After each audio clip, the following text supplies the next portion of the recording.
What's up, everybody? Thralls Metal here once again. I'm Necrotic Nick, and I have yet another album review for you. So, as you notice, it's just me again, and there's a reason. I have a fucking cold, and it sucks. And I also don't want the other Thralls to get it, so I'm taking a couple solo here. I'm like 99.9% sure it's not COVID. It definitely doesn't feel like COVID, but it still sucks because it's a cold. Colds suck. That's kind of like the baseline on colds. But I still want to go over some music. There's still some releases I want to talk about, and one of them for sure was the latest offering from High Command, Eclipse of the Dual Moons. This comes out also on the 25th of November on Southern Lord Records. This band formed in Massachusetts in 2016. This is their second album overall. I was a big fan of Beyond the Wall of Desolation, their first full length. I thought it was just a fucking rippin' thrash album. I actually got to see them live here in Toledo with Enforced. I think it was back in 2019. I ended up buying their album from them as well as Enforced's debut too, and I became a fan, and I really enjoyed their interesting style of crossover. Like, I wouldn't call it crossover thrash. Like, it's definitely thrash metal. There's definitely elements of hardcore to it. But there's also other, influences sort of pockmarked in there to kind of give them a bit of their own sound. As I said, I really liked their debut. There was a lot of, early Metallica worship on it, but it's also very aggressive and snarly. And a lot of that continues on here, but I think with some interesting new wrinkles. The opening track in here, which is the title track, pretty much kicks off like I remember them.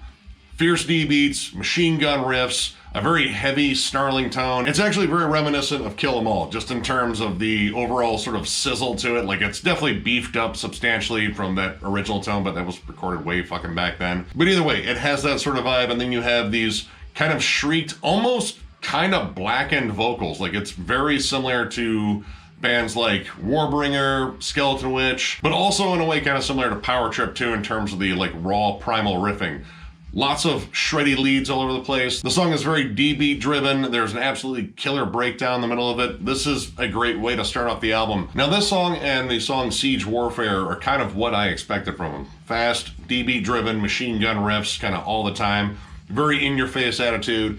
But as this album goes on, you hear a lot more like different influences from different sections of the heavy metal spectrum. And it kind of makes sense with the themes in here, because the themes are kind of different for crossover. Like, crossover, you think, well, either you get politics or you get pizza. It's, occasionally you get some like, middle ground in there, but most of the time it's politics and pizza. But these guys seem to have like almost like a medieval warfare theme. Like, it's like medieval Warbringer. So where Warbringer loves, guns and tanks and fucking bombers and shit, these guys are going swords, shields, and helmets and getting real up close and personal with their warfare. And there's almost sort of a fantasy element to it, especially when you consider some of these song titles, like Imposing Hammers of Cold Sorcery and Omniscient Flail of Infamy. These both sound like Dungeons and Dragons weapons that you would have to use. And it looks like they gave you the setting too, with Chamber of Agony and Spires of Sakartha. That sounds like that's the place you have to use those weapons in. I mean, at the top of the spire, there's gotta be like a wizard or a dragon or something. Like, you don't just give away those sorts of weapons without you having to really fucking use those. I mean, to be fair, they probably earned it in like a different dungeon or had to purchase it from a fucking vendor or something. I don't know. I don't play enough RPGs anymore. But honestly, with these slightly more epic, fantastical themes, the songs are starting to get a little bit more like broad and like larger. Like Imposing Hammers of Cold Sorcery actually opens up with a really dreary, clean melody and kind of goes into like almost doom metal territory. Like, you hear some riffs that might be more akin to something like Candlemass or St. Vitus. And that also works with like the atmosphere on here in terms of like the song building. Like, there seems like there's a lot to do with like setting some of these larger songs here, because there are some much longer songs than I expected for, again, something labeled as crossover thrash. Chamber of Agony actually starts off with clean, somber acoustic guitars. They're very isolated. Then you hear strings come in. They're very lush, they're very beautiful, and they sound real too. They don't sound like they're synthesized, which I think is really cool. But what happens a little bit later before it shifts off into the heavier section on here is you get some horror sense, and it's really cool to hear the mood shift. Like, you have this, again, very reflective piece. It feels very attuned with nature, and then all of a sudden the shadows just creep in and the synths kind of just make it dark and sinister before it absolutely explodes into a fucking thrashy ass kicker. I love the way that song sets itself up. You're kind of let in thinking it's going to be one thing, like almost like an interlude before it gets into another track, and then it just absolutely kicks your ass with the back half of it. And that was definitely something that kind of made this album jump out a little bit more, was the use of some different dynamics. There is like a fun primal energy on this that is just very direct and in your face and very hostile, and that is definitely that, you know, sort of hardcore attitude and crossover attitude coming through. But in terms of like songwriting, it's way more, again, dynamic. Like they're willing to explore more sections of groove. There's a lot more lead play on here, sort of like bouncing back and forth. And the leads on here are, again, like more than just your standard dive bombs. They're really well thought out melodies. Hell, they even jump into like more heavy metal territory with some really cool lead harmonies on Immortal Savagery and Spires of Sikartha. Spires of Sikartha has an absolutely beautiful bridge on it. And this is like a 12-minute song, but around the 6:15 mark, you get into these Iron Maiden, like Judas Priest style guitar harmonies that really kind of give the song a soaring sort of epic feel. And again, that's something I don't associate with crossover. It's generally anger first, and what the fuck do you mean I'm grounded, Dad? I'm gonna fuck you up. I think that's generally followed by a song called I Can't Believe Dad Called the Cops on Me. But I like how that's sort of a different thing on here, like this epic sort of almost Lord of the Rings crossover or something like that. Like, it really fucking works. And even that classic, you know, Metallica love, which I definitely detected on their first album, is still very much here. Omniscient Flail of Infamy. I fucking love these song titles. They're fucking great. That song opens up very similar to Eye of the Beholder off of Injustice for All. Like, it has that fade in, that sort of marching breakdown, that syncopation. And granted, it doesn't just completely ape that at all. Like, it turns into its own thing. It kind of lays on that groove for a little bit, but it has a much more dark, sinister tone to it. But the song later shifts into like more thrash territory, being more up-tempo, and how it does it is very reminiscent of the song Whiplash. It kind of starts off like Whiplash. Like, you get that isolated, chuggy machine gun riff, and then that sort of D-beat turnover before it turns in the actual beat. It flat out does that, and it kind of sounds like Whiplash. Again, it doesn't sound like they're ripping them off. It sounds like they're paying homage to it, and it's really cool how they fucking employ it. And I think clever writing is all over here. Like, that's one of the things I really liked about this. It is, again, very primal. I wouldn't say entirely like meat and potatoes, because there's definitely some really cool, like, atmospheric sections on here that are a little bit outside of the box. But just how they employ, like, transitions into breakdowns. Like, some of the breakdowns in here I think are very clever. Like, there's some really cool off-time rhythms. How they do the syncopated chugs are really fun. And on the longer songs like Spires of Sikartha and Imposing Hammers of Cold Sorcery, they actually take time to sort of explore a little bit. Like, you know, walk a riff for a little bit, extend a bridge, throw in multiple breakdown sections. It's just a lot of fun songwriting. And I like the fact that a lot of this is very reminiscent of like early 80s thrash. Like, this has a specifically 80s, almost kind of Bay Area feel. Like, there's a lot of stuff on here that reminds me of early Exodus, early Metallica, early Slayer.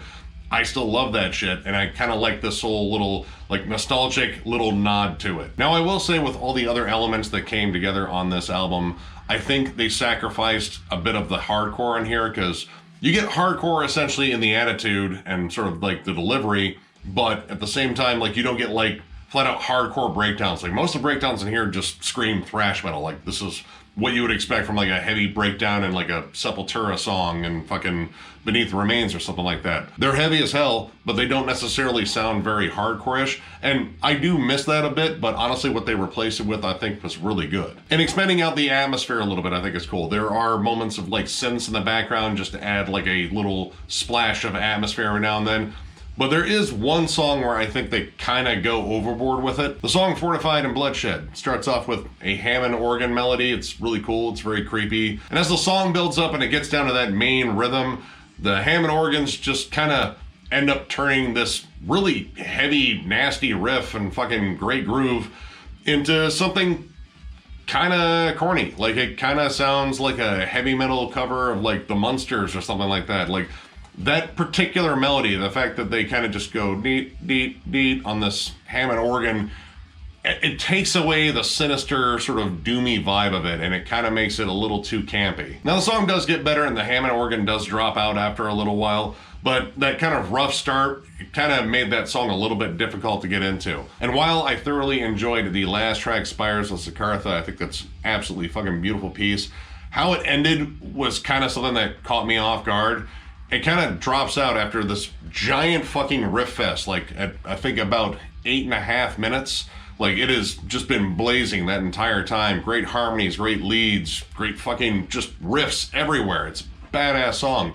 And then it turns into, well, like a kind of a somber acoustic number with strings at the end. And while I think this melody is beautiful, in fact, I think the strings sound absolutely gorgeous on here, it just seemed like kind of an odd way to end this album. Like, I don't know, it feels like this album was heading towards a more grand ending versus a more subdued one. It is set up really well by church bells and the song sort of fading out around that 8-minute mark, and then all of a sudden the acoustic part takes over, and again, strings sound absolutely wonderful.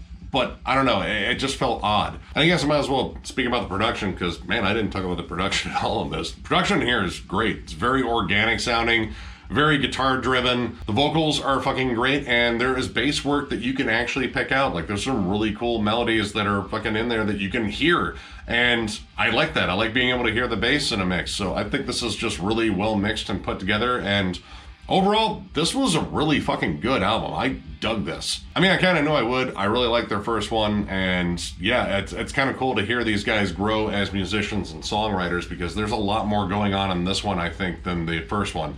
Not to say the first one isn't an absolute badass one too, but overall I'm gonna give this 3.5 stars. I dig this. This has a lot of fucking killer riffs in it, and I like the fact that they're expanding out their sound a little bit more, getting more epic.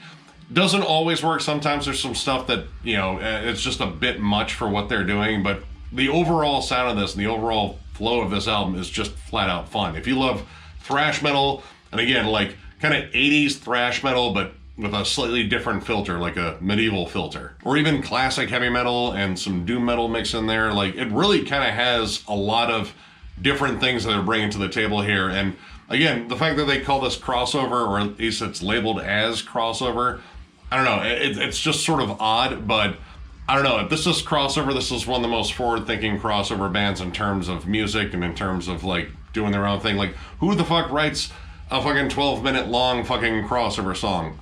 No one does, except for these guys, if they are in fact crossover. Either way, this is solid fucking thrash metal. Go check these guys out. Go check out their first one. Go see them live too, because they're really fucking good.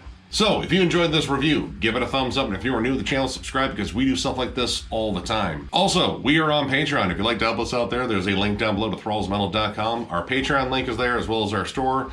We still need to get more stuff in there. I don't think we have any extra large shirts right now, so we need to restock on those, and eventually, we're going to get some new stuff in there for you guys to check out. Also, Patreon people, we need you to get on there and vote, because you guys are going to help us decide the next batch of rankings after we're done with Crowbar. Right now, Miller's is up, and I believe it is a 50-50 split between two bands, so we need some deciding votes on that one. After all the voting's through on Miller's, we'll put up the next batch. There again will be 4, so get on there and vote. And again, if you are thinking about joining our Patreon, we're trying to make it a little bit more interesting by having you guys help us decide what we're going to rank. Also, Denver Death Fest will be happening 4/20 through 4/22 next year in Denver, because obvious reasons.